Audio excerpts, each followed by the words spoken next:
नमः संस्कृताय विद्यार्थियों, मैं पूर्णिमा शर्मा कक्षा अष्टम की संस्कृत ट्यूशन पुस्तक से सप्तमा पाठा सुभाषितानी का अभ्यास कार्य लेकर प्रस्तुत हुई हूँ। इसकी पहले की वीडियो में आपको इस पाठ का अर्थ और वाचन करा दिया गया है, वहाँ से आपने इसका लाभ अवश्य उठाया होगा। तो प्रारंभ करते हैं इस पाठ का अभ्यास कार्य। अभ्यास कार्य प्रारंभ करने से पहले हम इस पाठ के शब्दार्थ पढ़ लेंगे।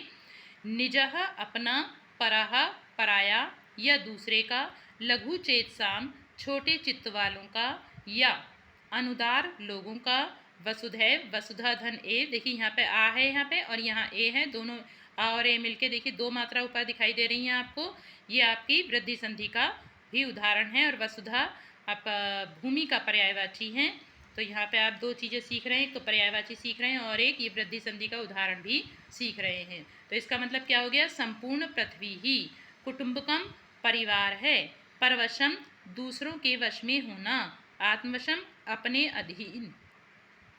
समासेन संक्षेप में विद्यात जानना चाहिए, समर्थ से भरे पूरे सशक्त, दो अर्थ हैं इसके भी, भरे पूरे या दूसरा अर्थ है सशक्त के लिए। दिवा दिन में, धीमताम बुद्धिमानों का, व्यसनेन बुरी आदतों के द्वारा, निद्रया सोने से, कलहेन लड़ाई झगड़ा से, सूचिका सुई, कृपाणः तलवार, देहिन जीव का, अविद्या विद्याहीन वपुषा शरीर से। अब इसका अभ्यास कार्य करेंगे बच्चों। तो सबसे पहला प्रश्न है, उच्चारणम कुरुत पुस्तिकायाम च लिखत। उच्चारण करो और पुस्तिका में यानी अपनी कॉपी में लिखें। दुखम मूर्खाणाम सुख दुखयोः वृष्टिः काव्यशास्त्र विनोदेन पंचभी युक्तः। इसको आप उच्चारण करने के साथ साथ लिखने का अभ्यास भी अपनी कॉपी में करेंगे। दूसरा प्रश्न है, एक पदेन उत्तर, केवल आपको वन वर्ड में आंसर देना है। तो मैंने इसके सामने प्रश्नों के सामने लिख भी दिया है। पहला प्रश्न है, उदार चरिता नाम कृते संपूर्ण वसुधा की माँ अस्ति। उदार चरित वालों के लिए संपूर्ण पृथ्वी क्या है? तो इसका आंसर हो जाएगा कुटुंबकम। वन वर्ड में लिखेंगे कुटुंबकम यानी परिवार। अयम निजा परोवेति कह गणयति, यह अपना है और ये दूसरे का है, कौन गिनती करता है? लघु चेसाम छोटे हृदय वाले लोग। समुद्रेशु वृष्टि कीदृशी भवति, समुद्रों में वर्षा कैसी होती है? वृथा, वृथा मतलब बेकार। विद्वान कुत्र पूज्यते, विद्वान कहाँ पूजा जाता है अर्थात कहाँ सम्मान मिलता है? लोके, संसार में। प्रश्न नंबर 3 है, प्रश्न नाम उत्तराणी लिखत, प्रश्नों के उत्तर लिखें। अब इनको पूरी लाइन में आपको उत्तर लिखना है। सुख दुखयो किम लक्षणम अस्ति, तो ये पाठ में ही आपको दिए हुए हैं इन प्रश्नों के उत्तर, तो मैं आपको यहीं बता देती हूँ। प्रश्न नंबर 3 का है, देखिए यहाँ पे लगा रखा है मैंने, सर्वम परवशम दुखम सर्वम आत्मवशम सुखम। ठीक है, ये लाइन लिख के आप इसका उत्तर यहाँ से पूरा करेंगे। सुख दुखयो लक्षणम अस्ति। दूसरा है, पंचवकाराः के सन्ति, तो इसको भी हम पाठ में ही देखते हैं। देखिए प्रश्न नंबर 3 का ख, वेशेन वपुषा वाचा विद्यया विनयेन च। यहाँ तक ये पूरी लाइन लिख के फिर आप प्रश्न से इसे पूरा करेंगे। देखिए यहाँ पर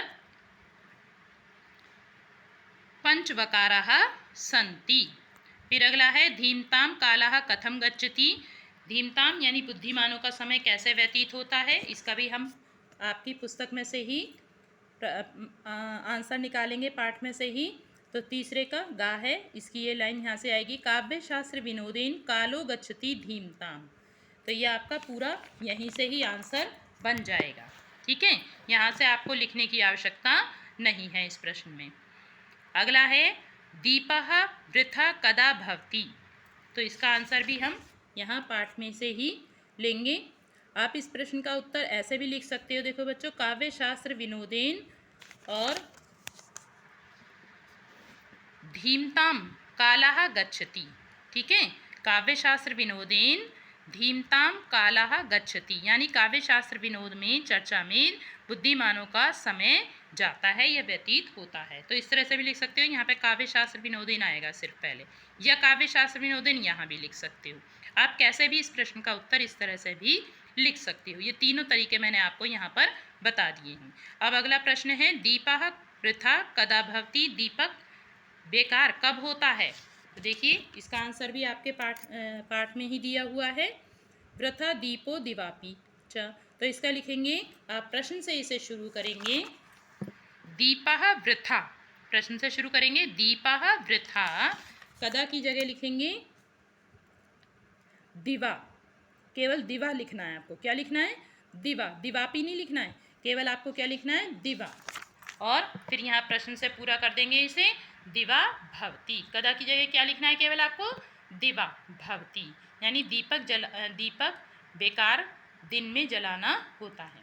फिर प्रश्न नंबर 4 है, लघु चक्र मध्ये चत्वारि क्रियापदानि सन्ति तानि द्विधा दीर्घ चक्र स्थ वाक्यांशै प्रयुज्ये सार्थक वाक्यानि रचयत। लघु चक्र, देखो दो चक्र दिए हुए, एक छोटा है एक बड़ा है। तो छोटे वाले चक्र के बीच में 4 क्रियापद दिए हुए, देखो 1 2 3 4, ये 4 क्रियापद हैं। उनको तानी द्विधा, उनको द्विधा द्वि प्रकार से चक्र के, बड़े चक्र के बीच में वाक्यों के अंशों को प्रयोग करके सार्थक वाक्य बनाने हैं। तो एक क्रियापद हम किसी अन्य में भी प्रयोग कर सकते हैं। जरूरी नहीं है एक क्रियापद एक ही लाइन में यूज़ होगा, वो अन्य स्थानों पर भी प्रयोग हो सकता है। तो देख लेते हैं, मैंने यहाँ पर भी आपके देखिए, आपको साफ दिखाई दे रहे होंगे, इसमें विद्यात लिखा हुआ है। ये सेंटेंस तो एज इट इज लिखे रहेंगे जैसे लिखे हुए, और यहाँ पर इनका क्रिया जोड़ी गई है बीच में से। तो दुखम के बाद में क्या लिखेंगे? विद्या। सर्वम परवशम दुखम विद्यात। इसमें क्या? मूर्खाणाम कालाह व्यसनेन निद्रया कलहेन व गच्छति। फिर विद्यावान लोके पूज्यते, यहाँ पे देखिए मैंने चक्र के बाहर नंबर भी डाल दिया है। समुद्रेषु वृष्टि वृथा भवति, सर्वम आत्मवशम सुखम विद्यात्, काव्य शास्त्र विनोदेन धीमताम कालाः गच्छति, वकारै पंचभी युक्तो नरा पूजिताः भवति, न मूर्खः पूज्यते। यहाँ पर मैंने अर्थ इसलिए नहीं बताया क्योंकि ये पूरे पाठ से ही आपके लिए गए हैं, तो वहाँ आपको पाठ का अर्थ अच्छे से बता दिया गया है। और देखिए यहाँ पर भी मैंने नंबर डालकर इनको ऐसे ही लिखा है। देखिए पढ़ देती हूँ मैं एक बार। सर्वम परवशम दुखम विद्यात्, मूर्खाणाम कालाः व्यसनेन निद्रया कलहेन व गच्छति, विद्वान लोके पूज्यते, समुद्रेषु वृष्टि वृथा भवति। 5वें नंबर पे है सर्वम आत्मवशम सुखम विद्यात्। काव्य 6ठे नंबर पे है काव्य शास्त्र विनोदेन धीमताम कालाः गच्छति। 7वां है वकारै पंचभी युक्तो नरः पूजिता भवति। 8वां है न मूर्खा पूज्यति। मैंने यहाँ पे भी नंबर डाल दिए हैं देखिए, और इसमें बॉक्स में भी यहाँ पे इनकी क्रियाएं लिख दी हैं इनके साथ, और यहाँ पर भी आपका लिखकर मैंने आपको दिखा दिया है। आशा है आपको अवश्य ही समझ में आएगा और अपनी आप आसानी से कॉपी पर इसको लिख सकेंगे। अब अगला प्रश्न है आपका प्रश्न नंबर 5। मंजुषाता पदानी चित्वा वाक्यानि पूरयत। तो मंजुषा पहले से हम बता चुके हैं, ये बॉक्स जो दिया होता है इसे मंजुषा कहते हैं। इसमें शब्द दिए होते हैं, इनको रिक्त स्थानों में भरने होते हैं आपको। तो पहला आपको उदाहरण के तौर पे लिखा हुआ है, देखिए तू यहाँ पे लिखा हुआ है, यहाँ पे भी लिख दिया उदार चरित्र नाम तू वसुधैव कुटुम्बकम। उदार चरित्र वालों के लिए तो संपूर्ण पृथ्वी ही परिवार है।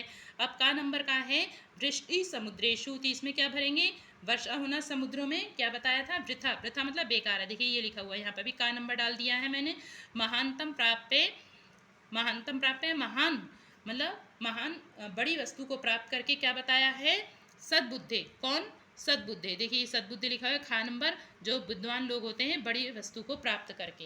ये इतना ही सेंटेंस का अर्थ है, वैसे आपको अर्थ नहीं करना है, केवल आपको ये जानना है कि अर्थ करके आप इसके सही शब्दों का चुनाव कर सकें। गा नंबर है मूर्खाणाम समयः व्यसनेन निद्रया कलहेन गच्छति। देखिए गच्छति लिखा हुआ है, यहाँ पे गा नंबर डाल दिया है मैंने। मूर्खों का समय बुराई से, निद्रा सोने से अथवा लड़ाई झगड़े से बीतता है। वेशेन वपुषा वाचा, और अब एक बचा देखिए यहाँ पे घा नंबर डाल दिया है मैंने, विद्या, विद्या से और विनम्रता से। तो इस तरह से ये आप रिक्त स्थान की पूर्ति करेंगे। अगला प्रश्न है प्रश्न नंबर 6, विलोम पदानी योजयत। विलोम पद चुनने हैं आपको। तो निजा का मतलब अपना, तो इसका उल्टा क्या होगा? विलोम पराहा। तो एक आपको डन भी है, यहाँ पर मैंने नंबर भी डाल दिए देखो, और इन जो मैच कर रहे हैं उनके सामने क्रॉस बनाकर मैंने नंबर भी डाले हैं यहाँ पर। तो आप राइट आंसर सामने लिखेंगे या ये नंबर डालेंगे, इस तरह से क्रॉस बनाने से आपको ठीक से समझ नहीं आ पाएगा। यहाँ पर मैंने केवल आपको क्रॉस और नंबर दिखा दिए हैं, ठीक है। सबलाः निर्बलाः, सबल यानी बलयुक्त और निर्बल मतलब कमजोर। उदारः उदार, यानी कि इसमें आ उपसर्ग जोड़ दिया तो बन गया अनुदार। कौन सा? अन उपसर्ग जोड़ दिया तो बन गया अनुदार, जो उदार नहीं है। सुखम का दुखम। तो जो पहले आपको आते हैं पहले उनको डन कर लीजिए, जिससे कि आपको विलोम शब्द चुनने में आसानी रहे। प्रश्न नंबर 7 है, ये भी आपको देखिए हिंदी भाषा में अनुवाद करना है, इसका संस्कृत में नहीं करना, हिंदी करनी है। तो मैं जल्दी से आपको यहाँ पर पढ़ के बता देती हूँ। ये आपको पाठ पूरा पढ़ा दिया गया है, वहाँ से भी आप इसको समझ सकते हो। सर्वम परवशम दुखम सर्वम आत्मशम सुखम। सब कुछ दूसरों के वश में होना दुख और सब कुछ अपने वश में होना सुख है। वृथा तृप्त से भोजनम। संतुष्ट को भोजन देना बेकार है। महानतम प्राप्य सद्बुद्धे। बुद्धिमान बड़ी वस्तु को प्राप्त करके। बस यहीं तक है इसका, प्राप्त करके। विद्वान पूज्यते लोके ना विद्या परिपूज्यते। तो इसका मैंने अर्थ देखिए यहाँ पर लिख दिया है 7वें का घा। विद्वान संसार में पूजा जाता है, विद्याहीन को कहीं भी नहीं पूजा जाता। अर्थात विद्वान की सब जगह सम्मान होता है और विद्याहीन का कहीं भी सम्मान नहीं होता, जिसके पास विद्या नहीं होती, ज्ञान नहीं होता। अब अगला है आपका सूक्ति। शरीरम आद्यम खलु धर्म साधनम। खलु मतलब निश्चय ही, शरीर मतलब सबसे पहला, क्षम्यताम, आद्यम मतलब सबसे पहला, शरीर मतलब शरीर, और धर्म साधन धर्म के कार्य करने का सबसे पहला साधन है। निश्चय ही, देखिए सूक्ति का अर्थ लिखा हुआ मैंने यहाँ पर, निश्चय ही शरीर धर्म के कार्य करने का सबसे पहला साधन है। यानी शरीर रहेगा तभी हम धार्मिक कार्य कर सकते हैं, शरीर नहीं होगा तो हम कोई भी कार्य नहीं कर सकते। तो आज के लिए इतना ही बच्चों, अगली वीडियो में अगले पाठ के साथ मिलेंगे। आशा है आप इन वीडियो से अवश्य लाभ उठा रहे होंगे। और आपको जल्दी से ये येलो बॉक्स आपकी किताब में दिया हुआ है, इसको भी पढ़ देते हैं हम। ध्यातव्यम अस्मिन् पाठे व च अपि इति तु ए वृथा सर्वत्र वै खलु अव्यपद्यानि आगतानि सन्ति। इस पाठ में व च अपि इति तु एव वृथा सर्वत्र वै खलु अव्यय, ये सब अव्यय पद आए हैं। एषां त्रिषु लिंगेषु त्रिषु वचनेषु सर्वासु विभक्तिषु च एकमेव रूपम भवति। इनका तीनों लिंगों में, तीनों वचनों में, सभी विभक्तियों में एक ही रूप रहता है, अर्थात इनके रूप नहीं चलते हैं। अर्थात रूप परिवर्तन न भवति, रूप परिवर्तन नहीं होता, ये कहने का मतलब है। अतएव अव्ययपदेन उच्यन्ते, इसीलिए इनको अव्ययपद कहते हैं। ये आपको केवल इसलिए पढ़ाया गया जिससे कि आपको जानकारी हो कि ये सारे क्या हैं, अव्ययपद हैं। इनका आप जानते हो 3 लिंग होते हैं, 3 आपके वचन होते हैं और 7 विभक्तियाँ होती हैं। तो अलग अलग शब्दों के अलग अलग रूप चलते हैं, लेकिन ये जो आपको अव्यय दिए गए हैं इनके कोई रूप नहीं चलते। ये एज इट इज हर पुरुष वचन लिंग में विभक्ति में ऐसे ही प्रयोग होते हैं। तो केवल आपको ये जानना था यहाँ पे ये अव्यय पद है। आज के लिए इतना ही, अगली वीडियो में अगले पाठ के साथ फिर से मिलेंगे। धन्यवाद।